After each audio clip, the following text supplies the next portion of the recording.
What is going on, everybody? Welcome back to the channel. So in this video, I did want to discuss something I have basically been seeing everywhere. Is there going to be a meta problem in Test Drive Unlimited Solar Crown? Another way I could probably put that is, could there be a meta problem in this game? Now, the first thing I have to mention, though, is I'm not saying this is going to be the only game we've ever seen a meta problem. Basically, every racing game actually has one.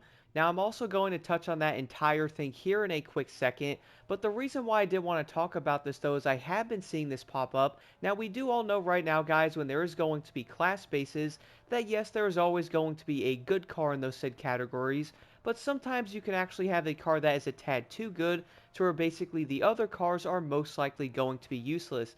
Now, the big question is that actually happening in Test Drive? Now, I'm sure a lot of players have probably looked online and have most likely noticed a few classes that are probably going to have some vehicles that are incredibly good. One example of that is going to be the Audi TTRS. That thing is so dang quick. It is easily probably going to be the best daily driver in the game. Now, I'm not saying the other daily drivers are awful, but that thing is definitely going to be the clear winner.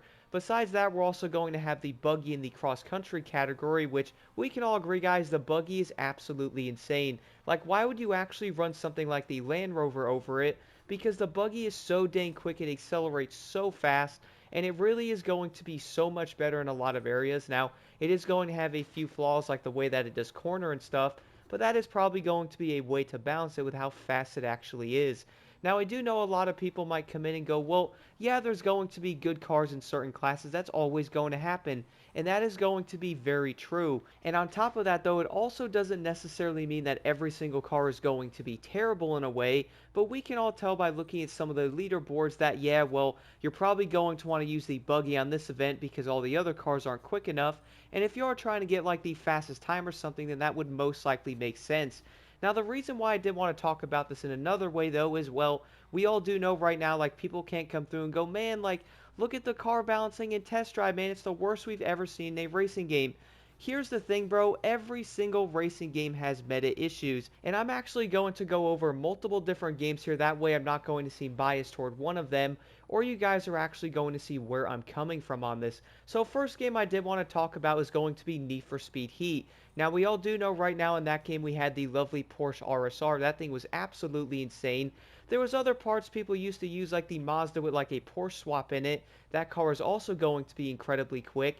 Then we also had other cars that you actually could put a Porsche motor in them, and look how fast they actually were. Funny thing is, the RSR was also incredibly good back in 2015, and it does turn out in Heat it's also going to be incredibly good. If we actually fast forward, though, and go to Need for Speed Unbound, at least when the game actually first came out, the fastest car in the game, guys, at least for multiplayer, was going to be the Volkswagen Golf GTI, the old one, by the way. That thing was legitimately faster than everything around corners for a long time. Then they did end up nerfing it, and now currently the best cars in the highest rank in there, which is S+, is going to be the Bugatti Chiron and also the Koenigsegg Regera. A lot of cars actually struggle to keep up with them. Like, yes, if you put a good driver in a different car, then yeah, you can beat them.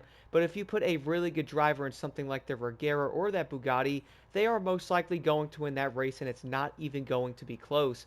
The other games I did want to talk about, let's talk about the Crew 2 for a second. We all do know right now, back in that game, we're going to know the Bugatti Divo in the hypercar class was so dang good. Then we also had the Lamborghini Countach in the Street Tier 2 category. If we actually move over to Motorfest, though, we're also going to have the Bugatti Gendodici, which I know I probably didn't say that right. That is easily going to be one of the best hypercars, and it's so dang good. In the Tier 2 category of something like the Lamborghini Huracan. And you guys can probably see where this is going, like every game does have something like this. Now, I don't think it's going to be terrible because, again, other cars are useful. For example, right now in the Super Sport class, guys, I know everyone currently is running four-wheel drive cars, which I do have a video on that if you guys want to check it out. We all do know that, yes, four-wheel drive is going to be better in the rain and stuff, and it is probably going to be most players' choice on a lot of events. Funny thing is, in the Super Sport category, you know what car I've been running, which I'm also going to have a video on it soon, the Ford GT 2006. I love this thing. Is it going to be the best super sport car out there? Well, to many, probably not, but man, I'm having such a great time using this thing.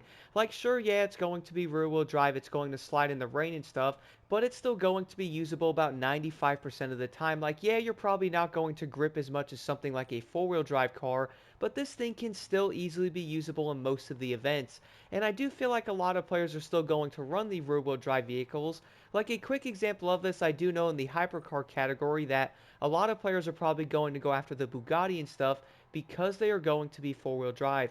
Funny thing is, guys, the one car I definitely have my eye on is the Koenigsegg Agera RS. I want it. Is it going to be the best car in the class? Well, a lot of people are probably going to be like, nah, man, you're going to want the Bugatti. It handles better. And we all do know if you look at the leaderboards that, yeah, you know, most of the time some of those better four-wheel drive cars are probably going to own it. But that doesn't necessarily mean the other cars are not going to be useful. Like, you could probably run something like the Maserati MC20 and win most of the events. You could probably run something like the Jaguar F-Type. I think that's how you say that. Funny thing is, I have legitimately seen everywhere here in the United States that everybody says Jaguar, but every time I do see a commercial, they say Jaguar.